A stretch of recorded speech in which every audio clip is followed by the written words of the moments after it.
it seems to me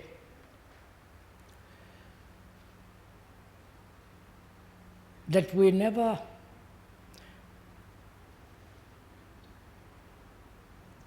actually observe what is taking place. To know what is exactly taking place is a great revelation. To see exactly, accurately what is going on, both in the outside world, technologically, politically, as far as we can know politically, and observe in ourselves the actual movement of thought. Our responses, the motives. We are so unfamiliar with ourselves. And all our dialogues and talks have been to bring about a transformation. We are using the word transformation correctly. An inward revolution, psychological, so that human beings are really different, basically, not carry on the same old way, same old routine, boredom, loneliness, suffering, and all the rest of it. So it is very important, it seems to me, that to observe accurately, correctly, rightly what's going on. And if we can so observe, I think we'll learn enormously. We'll discover so many things. But when we observe, we generally don't like what we see or like what we see. So we run away from it. Whereas if we could stay with what actually is going on, not imaginatively or in any way suppress it, but observe it meticulously, then we'll find out for ourselves an extraordinary lot of things. So, after saying that, what shall we have a dialogue about this morning? Bearing in mind that where dialogue means conversation between two friends who are concerned with the same problem, who are interested, deeply involved, and therefore a certain affection, care, hesitation in inquiry. So, Could we speak about our judgments? We have already told about we can't observe ourselves because we always judge. could we talk about attachments? Judgment, I beg your pardon. Because we're always judging ourselves. That's one of the questions. In the sequence of sensation, contact, desire, image, where do emotions come in? Or what are emotions? What are emotions? Right. Any question? What it means to behave. What does it mean to behave? Death and dying. What's that? Death and dying. Death and dying. You allow me to tell in Italian? Sì, come no. Lentamente, per Io favore. vorrei che si parlasse della morte, ma non della paura della mia morte, ma di quel che accade quando è morta una persona che ci era cara. Allora noi piombiamo nel dolore. Che cosa c'è di sbagliato in quelle lacrime? Primo. Secondo, perché è stato detto, noi in realtà non piangiamo quella persona, ma piangiamo noi stessi.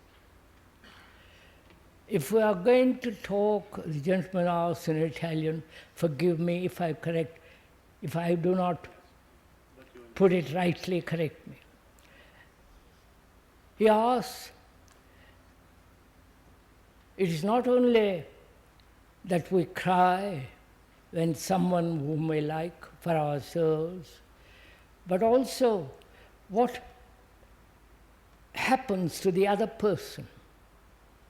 What is involved in death with regard to the other person. O forse le nostre lacrime sono anche per quella persona. Even our tears is maybe for that person. So what would you... Yes, sir? Can I still ask another question?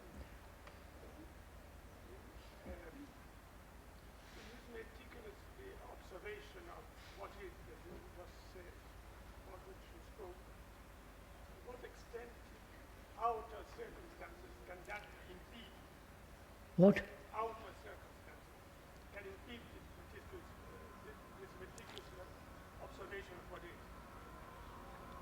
I don't quite catch it. What is the role of outer circumstances in this observation of what is? There are some circumstances that would impede this observation. Work, relationships, familiar relationships. What is the question, sir? I don't quite follow. What prevents the observation? What prevents observation? What circumstances?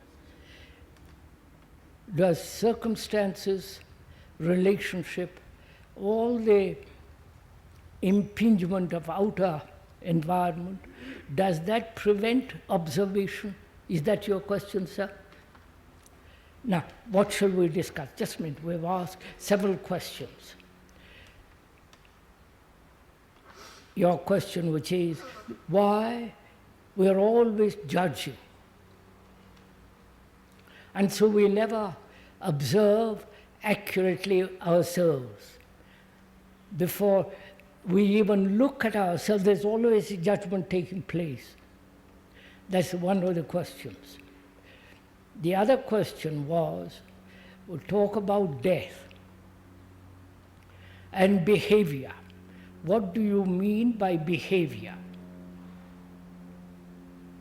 And we cry not only for ourselves when there is a death of someone whom you like or love, but also we cry for that person also. So there is this tremendous sense of sorrow, not only for the one that is gone, but also for oneself. So what shall we discuss or have a dialogue about among these questions? Judgment. Death. Come?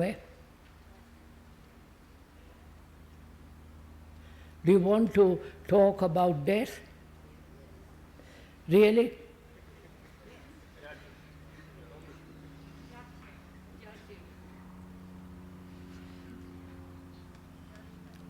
Judgment.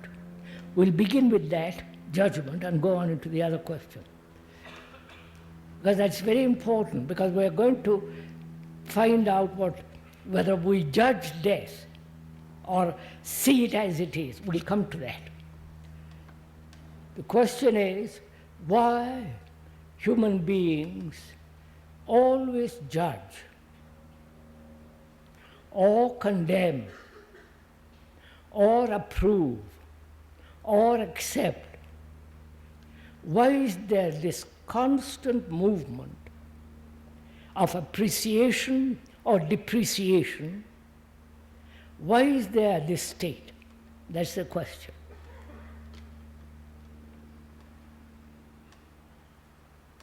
Why do you think you judge? It's our tradition partly, isn't it? We are brought up from childhood to judge, to evaluate. Right? This is good, this is bad, this is right, this is wrong, this should be, this should not be. I am not good, I am bad, all the rest of it. This constant repetition of judgment. Is that an avoidance of facing oneself?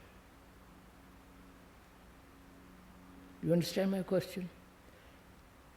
I project judgment over everything, politics, economics, religion, God, no God, about everything.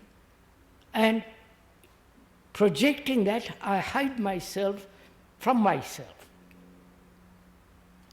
It's like a smoke screen I throw out, and behind that, I refuse to look. Is that one of the factors? And is it another factor that it's much easier to judge?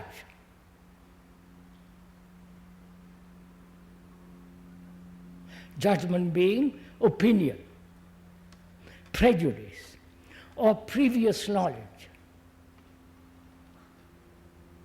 And that a reaction to previous knowledge is almost instantaneous. And so it's much easier to judge than to withhold judgment and observe, which becomes much more difficult. So is it an avoidance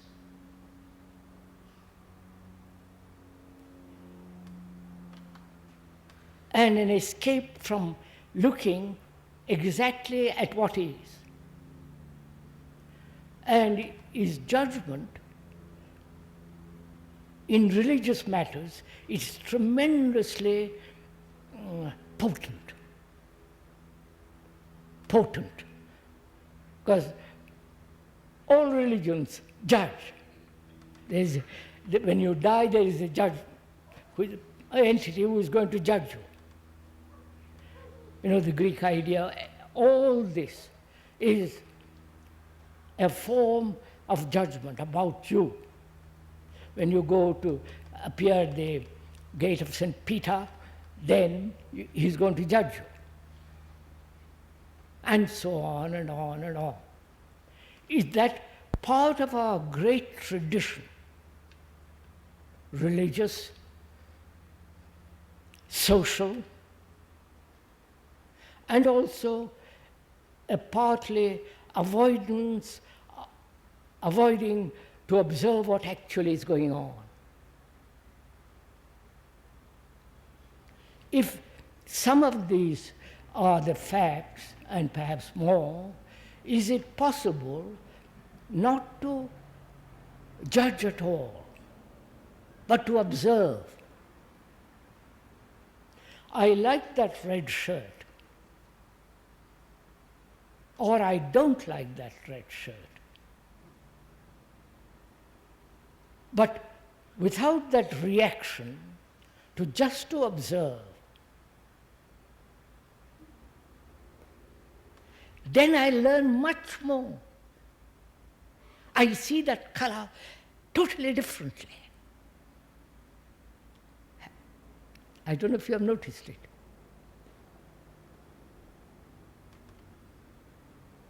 So,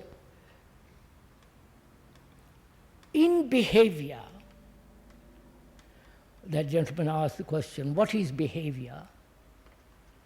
What place has judgment in behavior? You understand?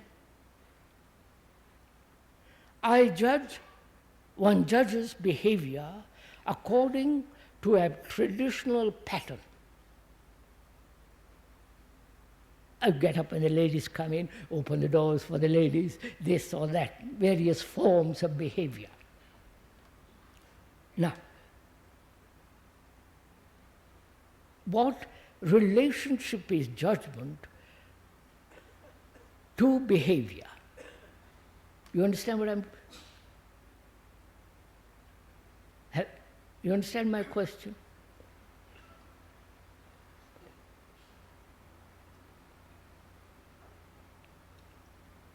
And what is behavior? To behave, to act, really, isn't it? To act in my relationship with another, or with my friend, so on, so on. In relationship to act.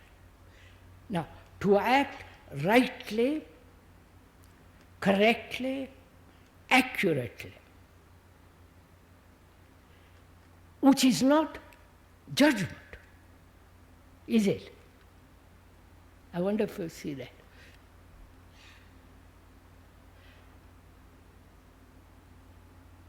We say behavior is action, right?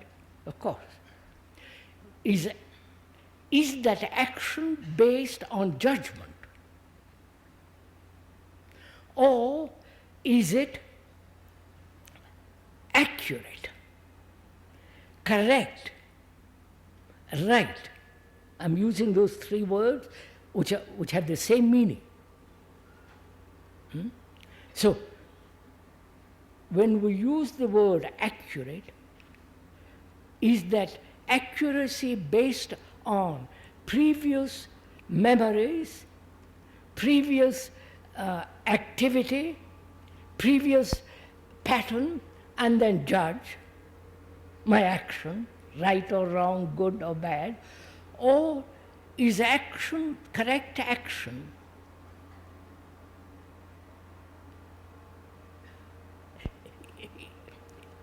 incorrect action, there is no judgment. I'm finding something.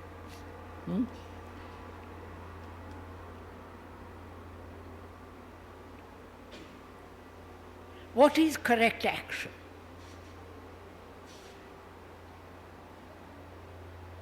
Can I say previously, before the act takes place, this is correct action, this is the wrong action? You understand my question? I wonder if are we meeting each other? I want to find out, as a human being living in this world, what is correct action? Politically, religiously, in every way, in all the completely. Now, how am I to find out what is correct action? First, I must inquire if it is based on judgment. Judgment of others, or a judgment which I am going to impose on my action according to the pattern which I have developed. So, is correct action based on a judgment of others or on my own judgment based on experience, knowledge, and all the rest of it? You understand? Are we meeting? Yes? Am I acting because of environment correctly, or am I acting correctly because I have previous patterns of behavior? I wonder. Or is action independent of both? Action means the doing now, right? The doing now, active present, isn't it? The verb to act, and acting is the moment of action. If that action is based on the future, ideals, hope, judgment, then it's not acting, right? Or if that action is based on my previous conclusions, this is not acting, right? I wonder. If I act according to the past, it is not action. or if I act according to the future, it is not action. Action being the active present of that verb to act. Right? Action is only in the present. So, where does judgment take place? You understand my question? If I am acting without the pattern of the future or the past, then it is complete action. You may say that is wrong action, or another may say it's right, but it is action.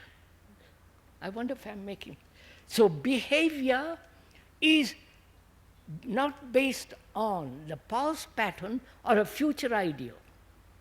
It is acting now, whatever that action be in the present. And please see the importance of this. If there is no pattern of the future, according to which I am acting, or a pattern of the past according to which I am acting, then I am acting without motive, without the idea of a reward or punishment.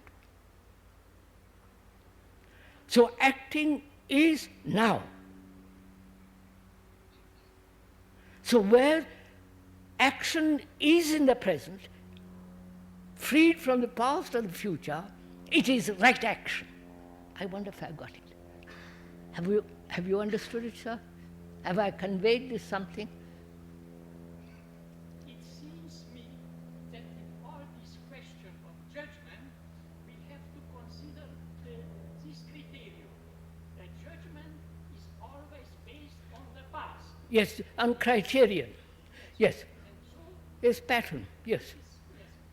so judgment is past, and that is That's what we said.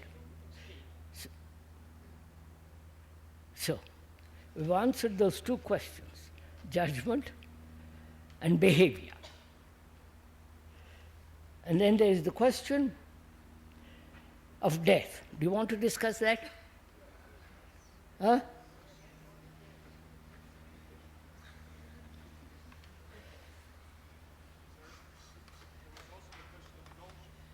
Of notion. Emotion, beg your pardon, quite right. What is emotion?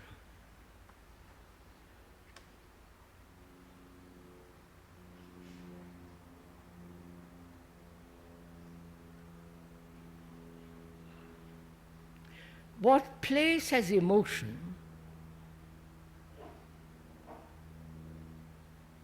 No, what is the relationship of emotion to thought? Is emotion independent of thought? Or is thought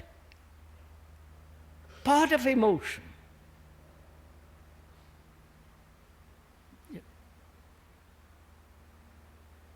Emotion, what does that mean? The word itself. Huh? To move out. It comes from the word motion, motive, and emotive, out. Now, just a minute. I'm asking, is emotion, feeling, sentiment, sensation,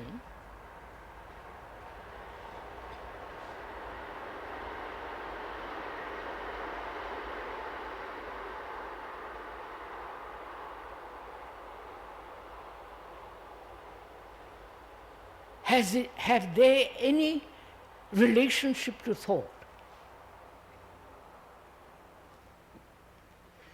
Sentiment, emotionalism, romanticism, what is their relationship to thought? And, please just a minute, and emotion, sentiment, romanticism, what place, what relationship have they to love? You understand my two questions? Which is the relationship to thought and the relationship to love. Is love sentiment? Is love romanticism? Is love a sensation? Right? So what is it? Emotion. To move out. I feel very strongly about something.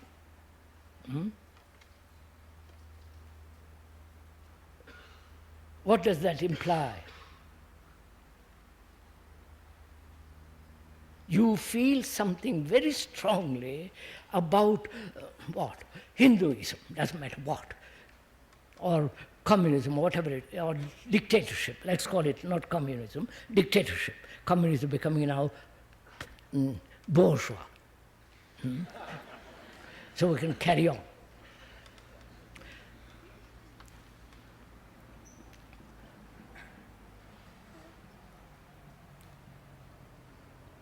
Have you emotions? Huh?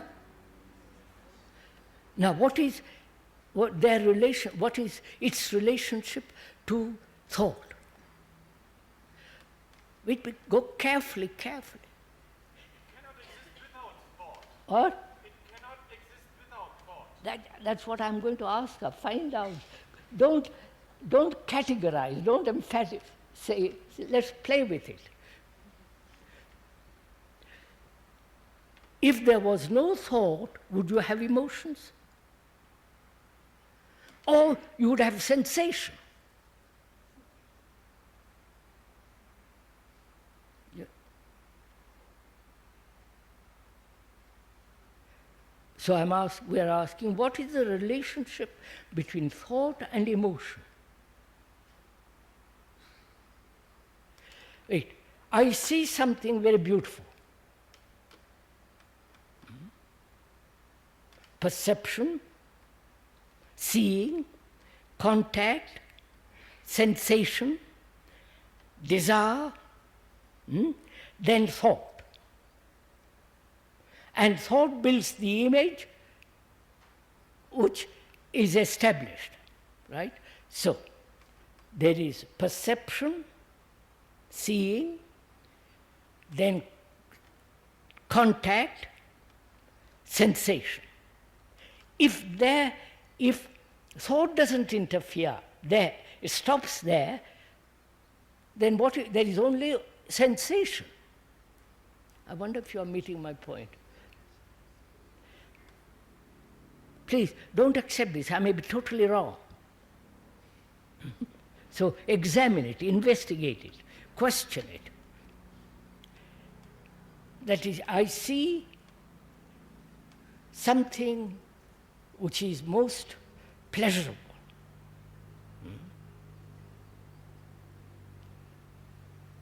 The seeing awakens the senses, right? All the senses are awakened, and can it stop there and not let desire, thought, image? You follow what I'm saying? Then is emotion merely sensation, untouched by thought?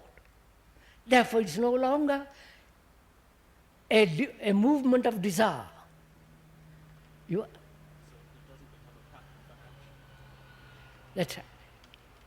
Have you understood this? Fairly simple.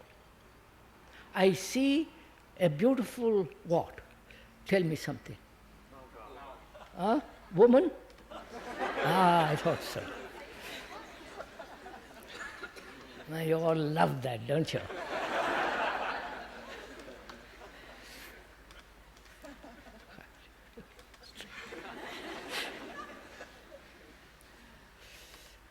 There's a perception of a beautiful woman. religions have condemned desire, because by perceiving that woman, seeing that woman, all the sensations arise, then thought comes in, the image is formed, and a battle begins. Right? So, all throughout the world, the religious monks have said, cut out desire, suppress it, control it. Don't look at a woman. Right? I don't know if you have walked behind any priest or any group of monks. If you have, you would notice this. They look and promptly bring back look up. Because they're dared. The whole tradition says suppress it, deny it. But what we are saying is something entirely different. Seeing that beautiful woman or man, sensations awaken, which is natural. And to stop there. Not let thought come in.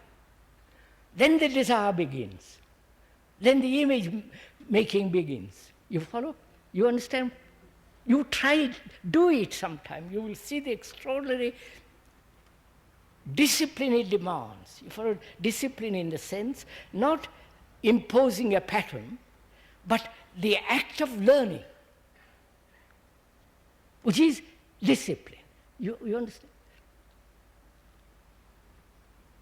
The seeing of a beauty, the sensations arising, and withering away. They do not wither away when thought comes in. Then desire begins, and all the problem. You follow? Right.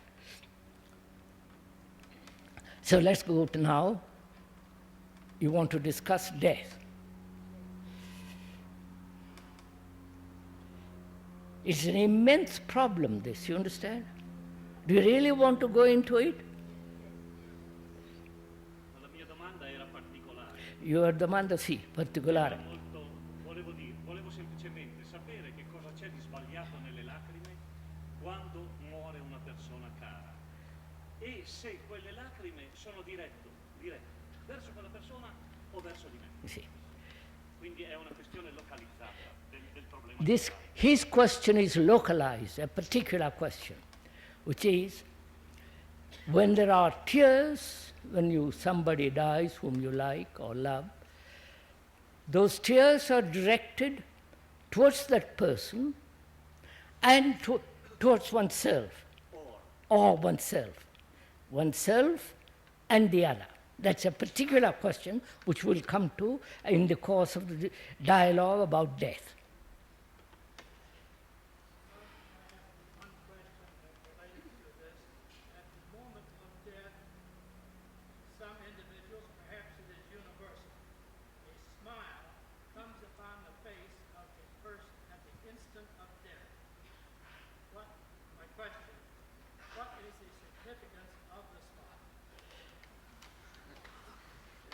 Some people have noticed, the questioner says, that at the moment of death, there happens to be, there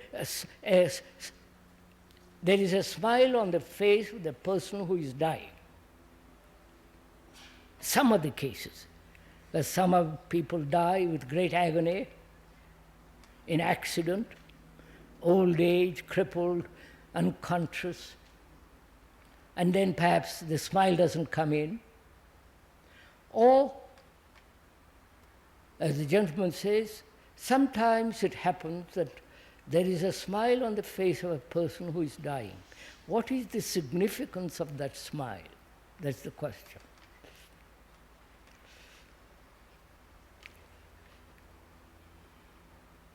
Che differenza c'è tra la paura, la violenza e la felicità? Com'è? Quale differenza c'è tra la paura, la violenza e la felicità?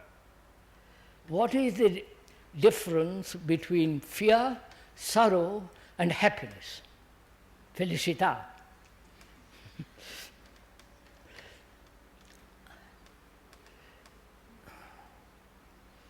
Do you want to discuss that question? What? Could we first discuss death and then the question afterwards? Is that all right, sir? Possiamo rispondere dopo la domanda di morte, della morte. Bene? We'll discuss it. So, we are going to have a dialogue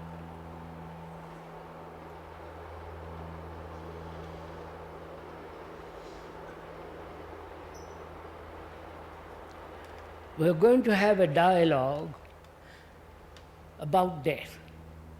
Dialogue being conversation, inquiry between two friends, between two people or few people who are really concerned about it, not theoretically, who actually want to find out. So we are inquiring. We are not dogmatically stating anything. We are inquiring. And when we inquire rightly, then we discover the truth of it. You understand? To inquire correctly, there must be freedom. Right? If I am afraid of death, then I can't inquire. Right? Because that fear is going to warp my investigation. Right? Is that clear? Or if I have a belief about death and afterlife, that too distorts investigation. So, to investigate about a human problem as death, which is very complex, there must be freedom to look. And you cannot observe or investigate if there is any kind of prejudice, belief, hope, fear.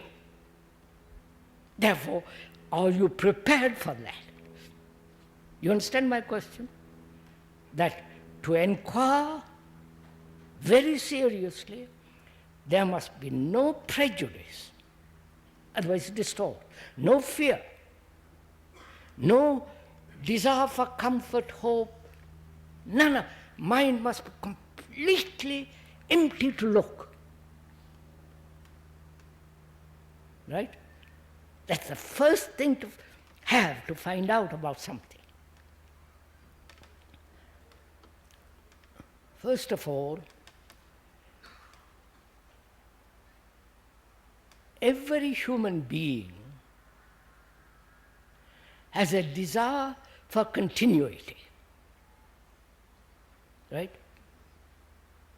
Every human being. The ancient Egyptians did it in one way, and the modern people do it in another way. They bury them or incinerate them, or in incinerating they hope something will continue. So there is this solid demand on the part of every human being that there must be some kind of continuity, right? It is there in you, isn't there? Look at it. So, what is it that continues? Is there anything that continues? Is there anything permanent? Or everything is impermanent?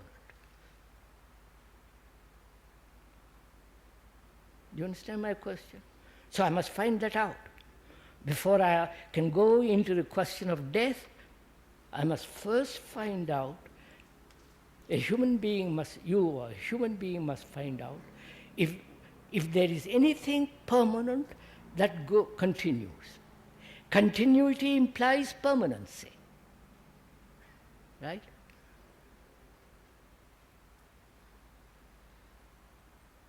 Now, is there anything in you as a human being that has a continuity?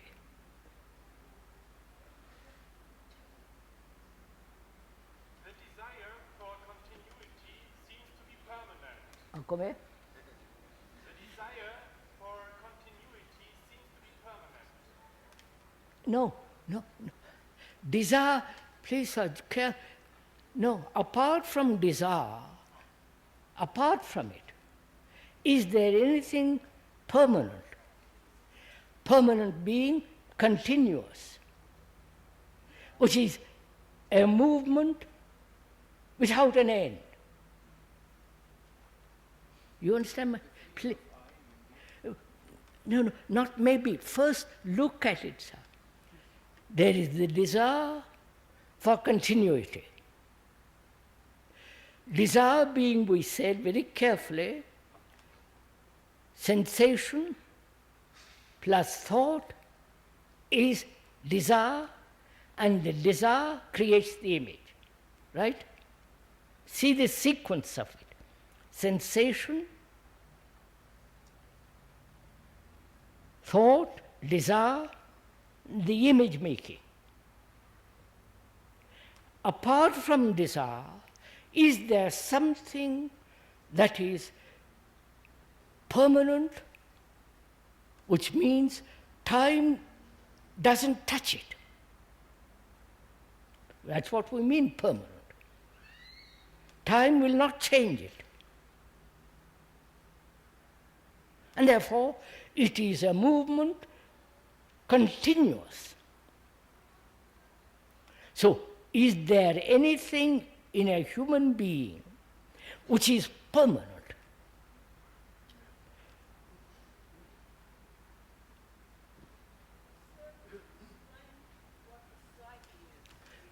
Beg your pardon?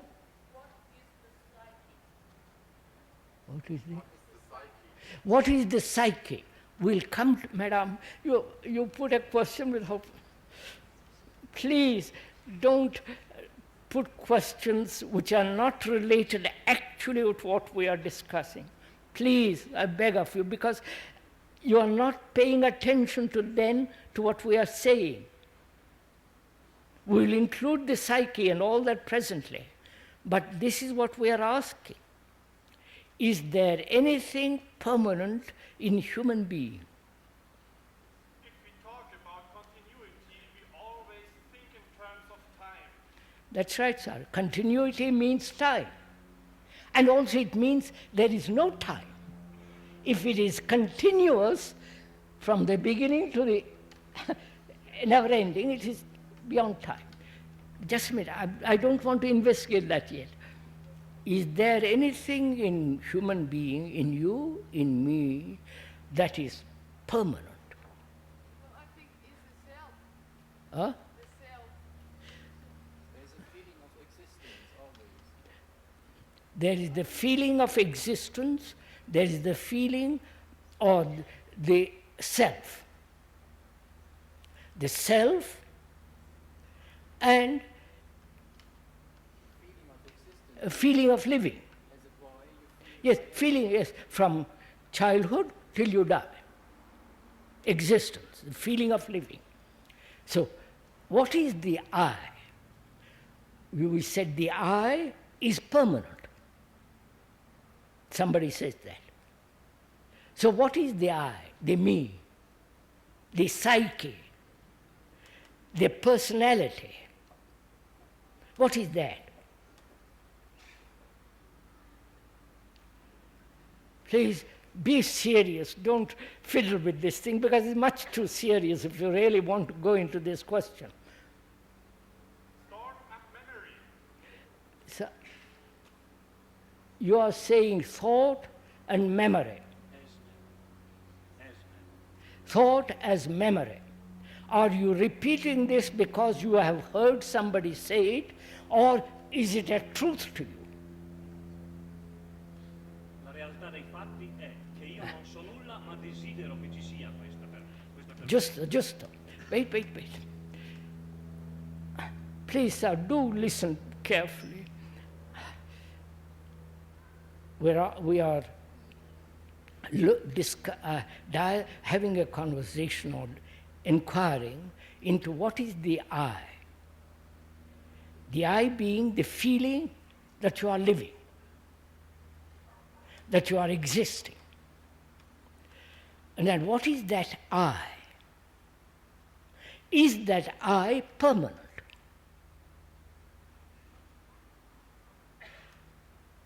Wait.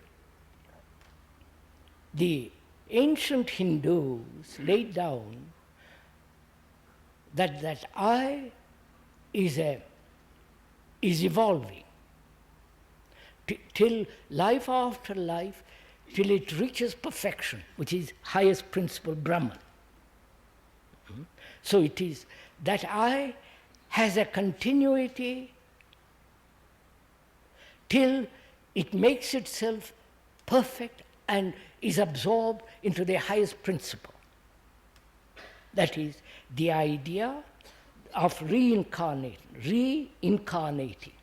Please listen to that word, reincarnating. That is, born over again. Now we are asking, what is that I? Is that I permanent? Don't repeat something which you do not yourself find. Then you are merely repeating what somebody else has said. That's no value. Is that I permanent? Which means, what is that I? How does it come into being? Is it a spiritual entity, therefore continues, or is it a momentary affair, in a flux, in constant change? You understand? Is it the essence, a spiritual thing, which is non-material process? You understand? Or is it a material process? Material process being thought as being matter, it has built through various incidents, accidents, impressions, impingement of environment, family, all that is a material process put together by thought, and thought says, I am different from thought. You are following all this? So, the I and thought have separated themselves and say, thought will go on, my thought will go on. Right? So you have to find out for yourself in this inquiry about death, if there is anything permanent, or everything is in movement. Everything, both material process and the idea that you are a spirit, both are in constant movement. Movement being time. Time being from here to there, chronologically. Time also being the psychological or the cultivation of the psyche. Movement. So, you understand, is there anything permanent, or everything in a human being is undergoing change? But there is something permanent in man. Those moments of knowing the timeless. Wait, the moment, he says, there are something permanent, which is, there are certain moments in life when there is a realization or a happening that is beyond time. That happening is permanent. That's what the gentleman says. When that thing happens, if it has become a memory, wait, listen to it, sir. I said if it has become a memory, then it is a material process. And that you can call that permanent. Or if it happens, that extraordinary state of timelessness, and if it is not a memory, the question then is, will it continue? You understand? Just let me finish and keep your question, sir. That is, you have an experience of something, I won't use the word even experience. There is an happening of something which is beyond time. When it is not registered as memory, then it still remains beyond time. Moment it is registered, it is made of time. That's simple. Then is that happening a continuous thing? Or does it end? If it is continuous, then it is of time. This please, this is very careful you have gone into, because we are going to go into something which requires great attention, real sensitivity to find out. So we are asking, is there something permanent?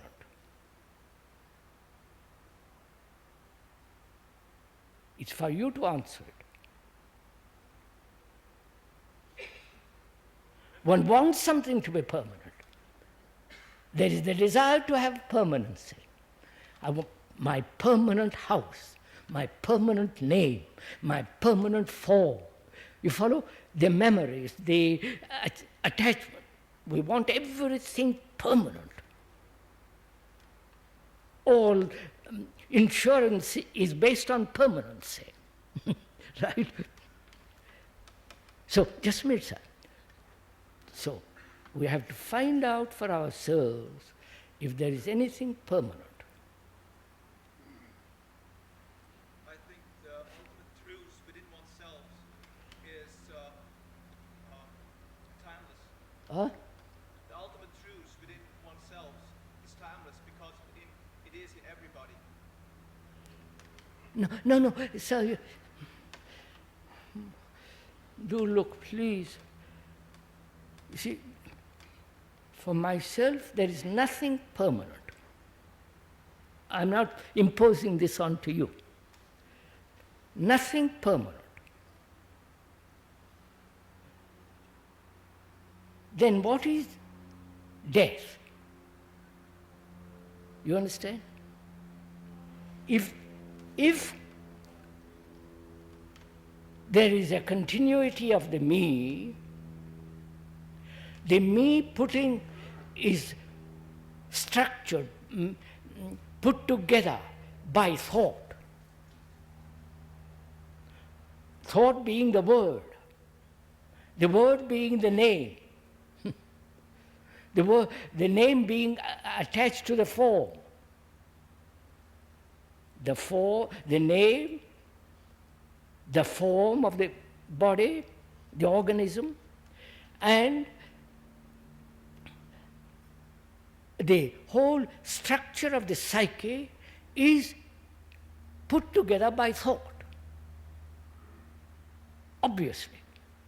Do you see that? Or do you say, no, there is something much more spiritual behind that?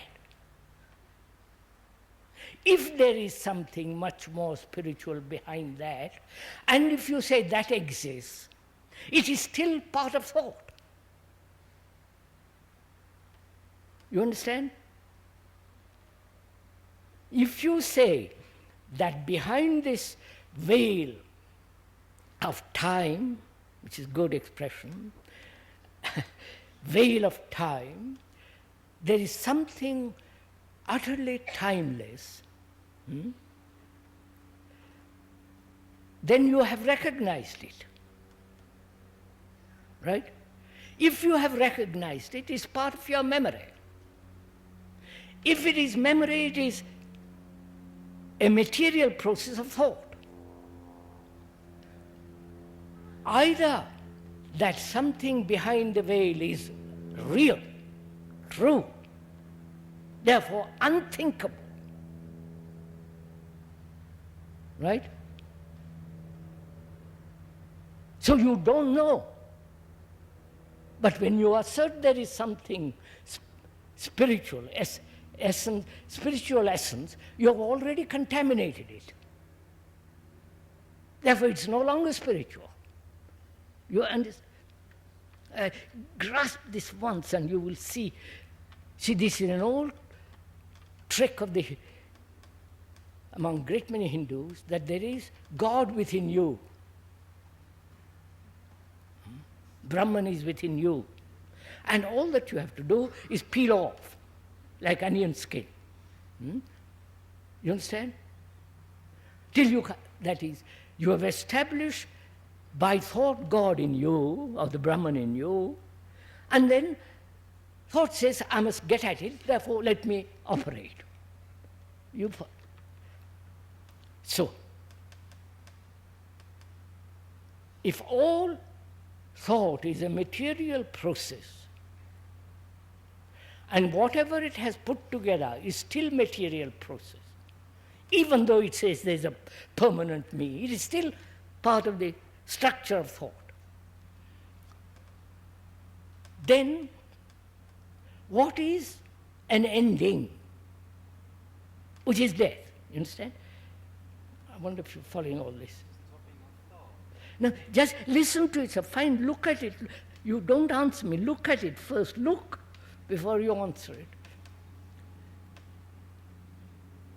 As most of us desire for continuity, and therefore are frightened of death, then what takes place when there is an ending called death? Do you understand? Krishnamurti, all we can do is to look at those things which are changing. And maybe the feeling of those things changing is what you call permanent. Yes, sir, we said, sir, that everything is in movement. And I said, when there is an ending, look, let me put it very simply. I desire to continue. That's my hope, that's my longing.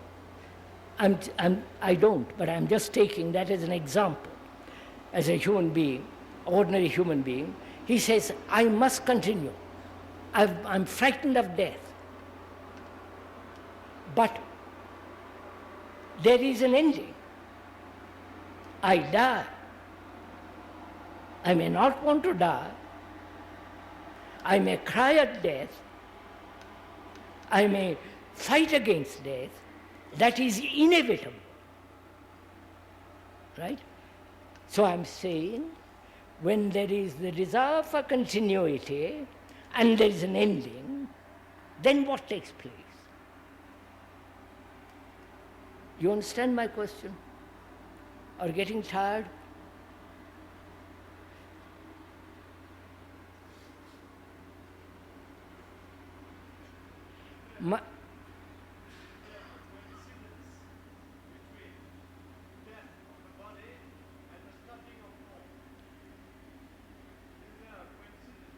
There is the death of the organism and death of the psyche. They are interrelated. Psychosomatic, all their business. So, I am asking, a man who says, I must continue, I want to continue, it's my life, for God's sake, help me. Because my one desire is to continue. And I'm asking, all right, my friend, what happens when that end comes, which is inevitable? Either that end through accident, through disease, through all kinds of ending. What happens? So, to find out what happens, you must investigate if the psyche, the me, is a permanent thing or impermanent thing. If it is impermanent, then the ending, what happens? And please don't answer this. Look at it. Find out from your guts. This is tremendously important. Because man says, I must find immortality. You understand? The ancient Egyptians found immortality through, in the tombs, through a continuity of their daily life eternally. If you have looked at the Egyptian tombs and read about them, that is their desire, that they must continue for the next 1,000 years or million years. Because the Nile Valley was protected. Desert on both sides, and therefore that Nile Valley gave them sense of permanency. And that permanency is translated as continuous life. This is, you can read about it, or if you are interested, you can look into it.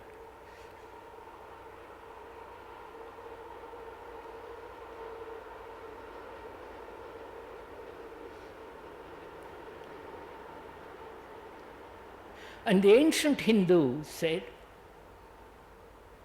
this self, though it is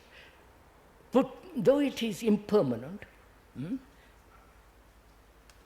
must continue till it reaches the perfect principle, the highest principle, which is Brahman. Or they said there's God in you, and through various incarnations,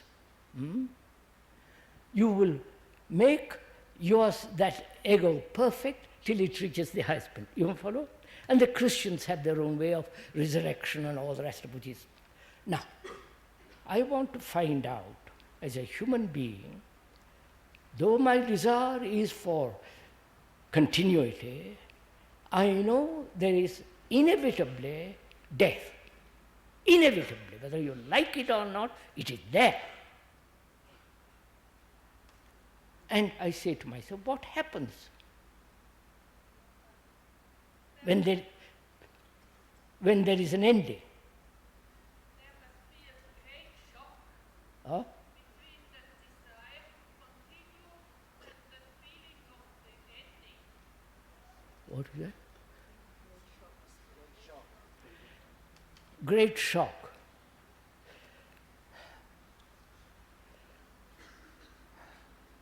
That's not my question, please. So when I go to sleep at night and all the consciousness is away, it's gone, and I wake up in the morning, the desire state is there.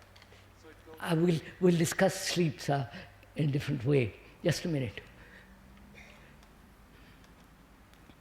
You are not answering my question.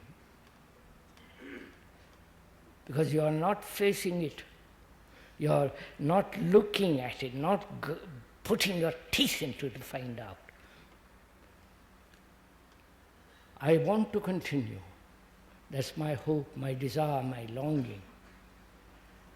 I have continued for 80 years with my family, with my furniture, with my books, with all the things which I have collected for 80 years. And please, give me another 1,000 years with the same thing. But Death comes along and says, no, my friend, you're going to die. What happens after that? You follow my question? I desire a human beings desire continuity, and there is an ending. Continuity being all that human mind has collected. Knowledge, things, knowledge, ideas, attached. You follow all the things human beings have collected.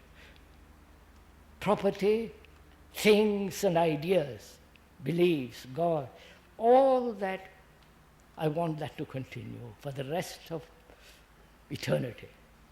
But death comes and says, end.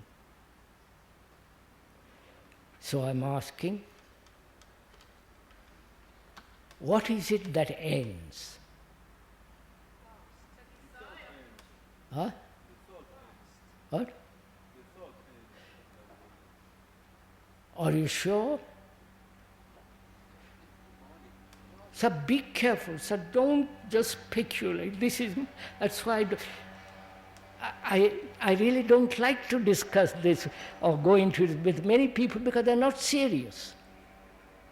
This demands great seriousness, not just verbalizing all the time. I said the desire comes into being through sensation and thought. Then thought, which is desire, has a name as K, the form of K, and there is this, all the content of my consciousness, which is put together by thought, that I want to continue.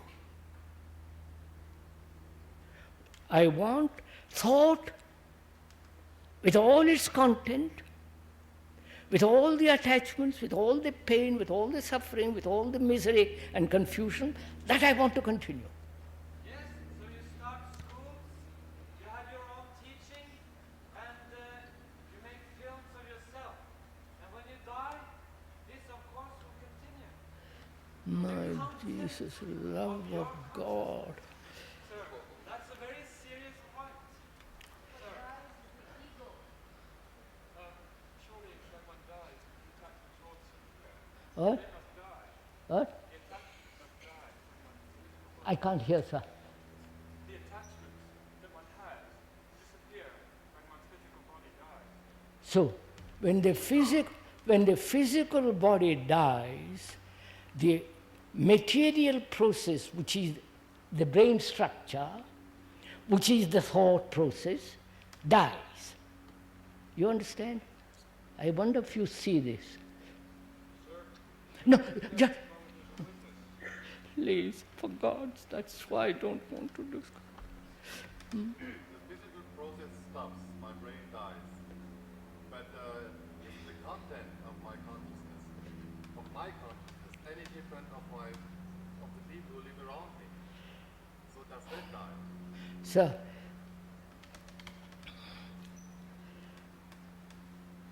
I am the world and the world is me. That's a fact, right? The world is me, not as an idea, not as a theory, but an actuality. You understand? As a pin in the, if I put a pin, there is pain. It's as real as that I am the world and the world is me. The me is put together by thought. It's a material process.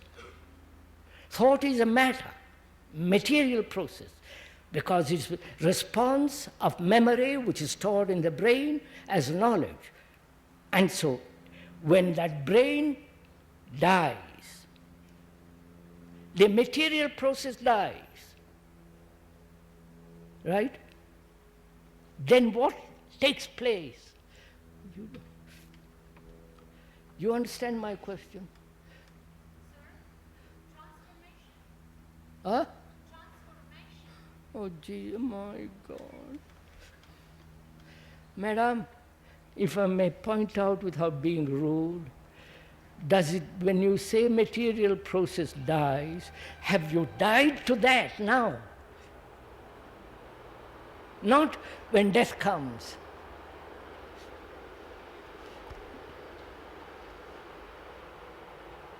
You understand, sir? I'll show you. I am the world, and the world is me. My consciousness is the consciousness of the world. The content of my consciousness is the content of the consciousness of the world. And that content is put together by thought. My furniture, my name, my family, my bank account, my belief, dogmas, all that is in that consciousness, which is the world's consciousness. Unless you see that, you can't go further what we are inquiring.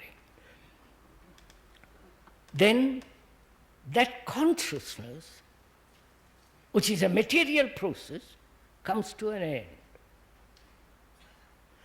Because the organism collapses through disease and so on, and so the brain decays, and so thought process comes to an end. Right? So the thought process which has put together the ego, the me, has come to an end.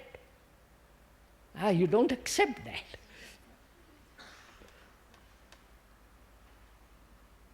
So I say,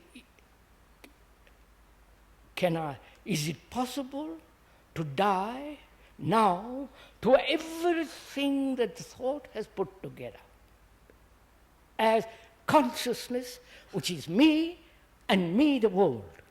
You understand my question? I wonder if you do. Ma l'alternativa a questa continuità che non c'è è il totale annientamento. We're going to Non posso accettare. Yes. He says we can't accept that because it means total annihilation.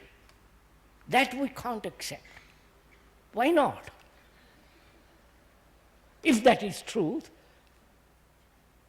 see, that's why you want something permanent.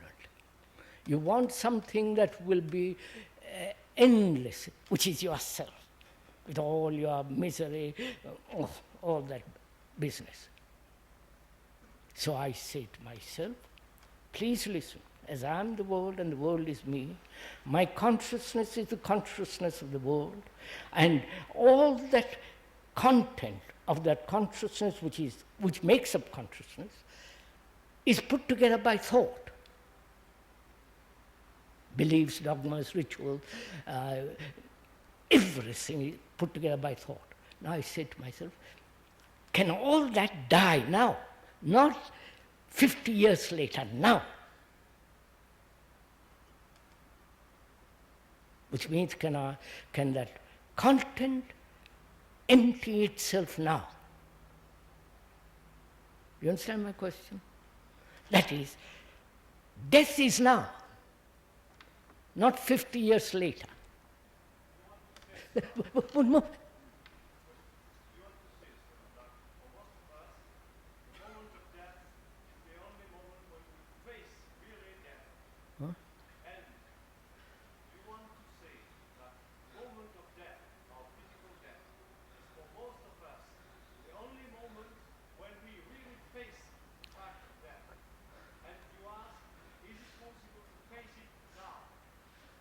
Yes, I'm saying that, sir. Look,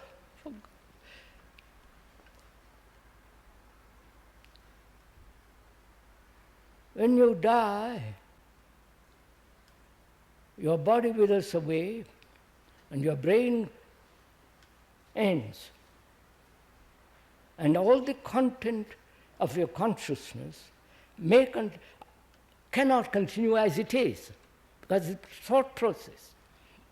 So I'm asking myself and you, I'm asking you, not myself, I'm asking you as a human being, seeing the reason of all this, the reason, the logic, and therefore going beyond logic, the truth of it. That is, you are the world, and the world is you.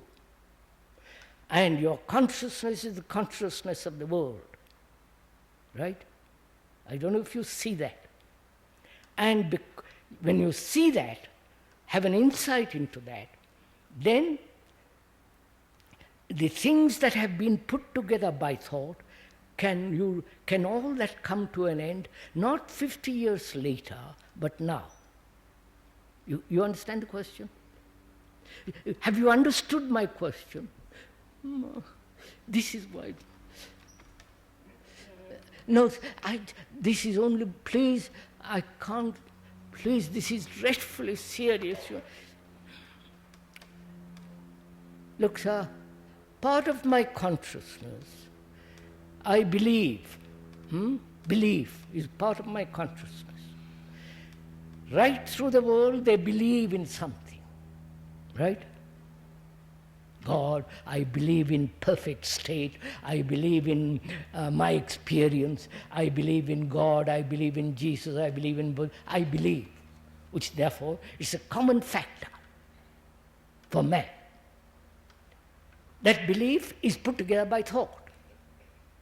Now, which is a material process. Can you end that belief now? As you're going to do when you die. You follow my question? To end your belief in something completely and see what takes place. Not say, I'm frightened to drop my beliefs, because belief gives me tremendous security. So you are seeking security in an illusion. Therefore, it's no security at all. So can you die to that? Now, then only you can answer what comes next. But before you can answer what comes, you must act. Which is, words are not action. Theories are not action. But when there is this perception that belief is one of the most common factors of human desire, which is, they find in belief great strength. I believe in God, that gives me tremendous strength. It may be an illusion, and it is, that's put together by thought. So can I die to that?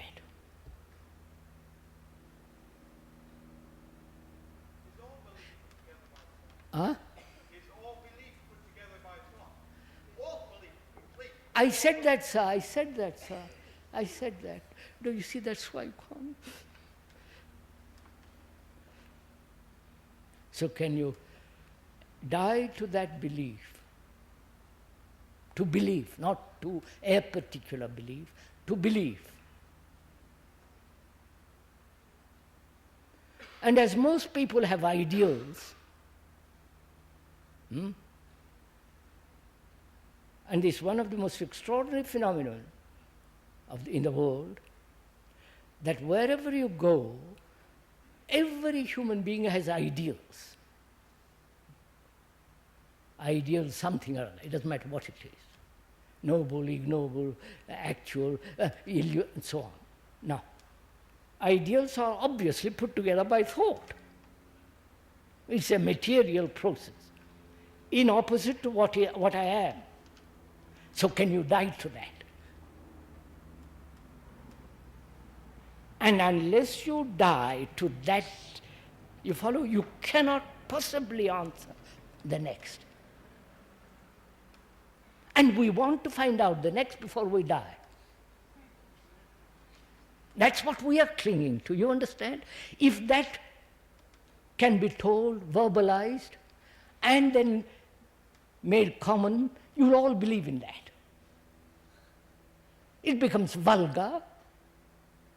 I'm using the word vulgar in the ordinary sense, common. not insulting it, derogatory. So then it becomes a belief and we're all happy. But to die not knowing, you understand or you don't understand?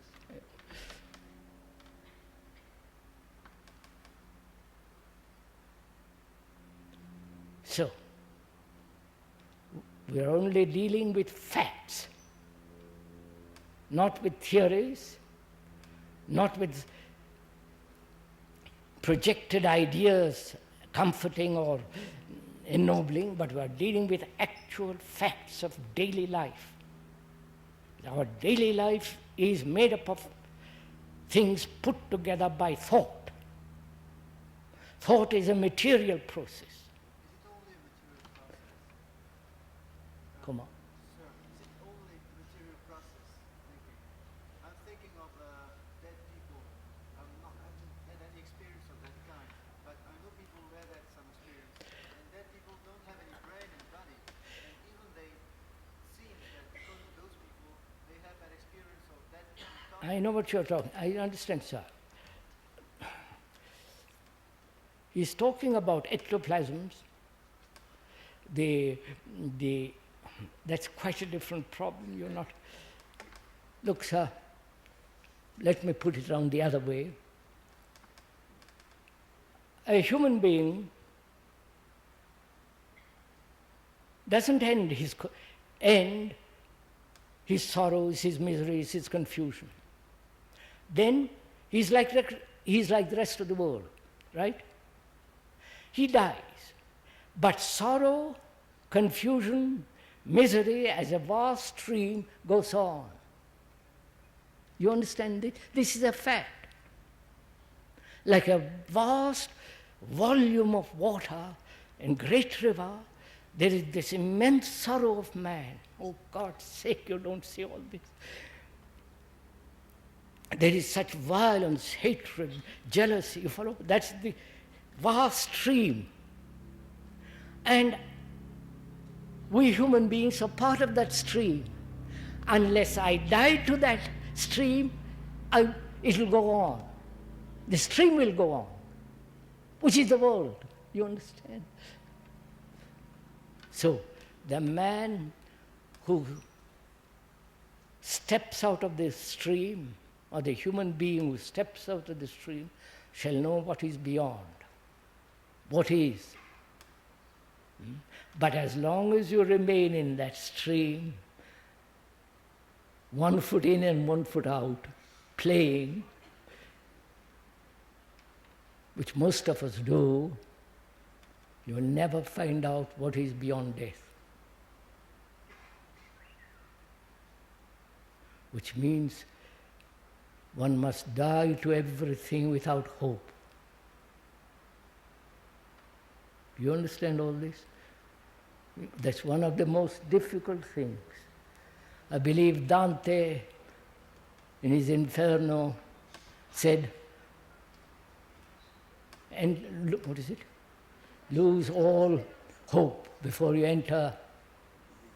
It is not that kind of hope. We are not entering into Inferno. But a man who dies to everything will know what is eternal. Do you understand?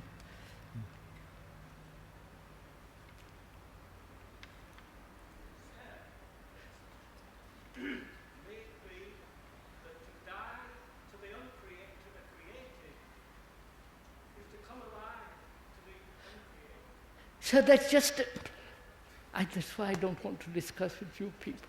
You go back into theories.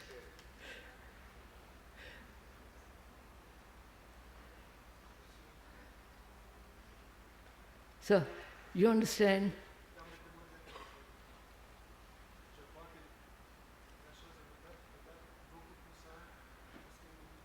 Oui. Il n'y a pas une alternative entre ce qui est permanent et ce qui est impermanent. Parce que l'être humain, il est deux choses à la fois. D'accord, vous avez raison. Permettez-moi de dire, l'être humain est à la fois permanent et impermanent. Et il y a aussi obligatoirement une dimension qui est les deux à la fois. Oui, oui. Parce que c'est une logique mathématique et ça vous ne pouvez pas le nier. Ce qui peut finir est seulement ce qui est permanent. Et si vous affirmez vous qu'il y a quelque chose d'impermanent, vous affirmez qu'il n'y a pas de fin. Just look, you see, sir, please. I understand, j'ai compris.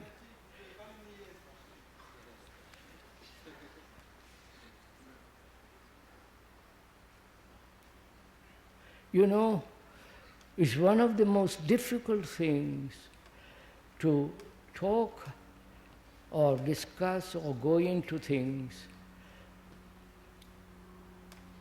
with tremendous attention right to the end. Only very few people can do it. Say, this is a subject that demands all your attention. Not verbalization, theories and all that, but continuous attention. And few can do this. Few want to do this. They can do it, but they're too lazy, too uninterested. If you are really captivated, caught by this, wanting to find out, you'll give complete attention. Therefore, you are no words, but constant, you follow? Pushing, pushing, pushing, not knowing where you're going. And that is death. When you die, there's an ending to everything that you know. So, can you not die now to everything that you know? You follow? So then you'll find out for yourself what is truth, in which there is no illusion, no truth is nothing personal. It's not my truth or your truth, it's truth.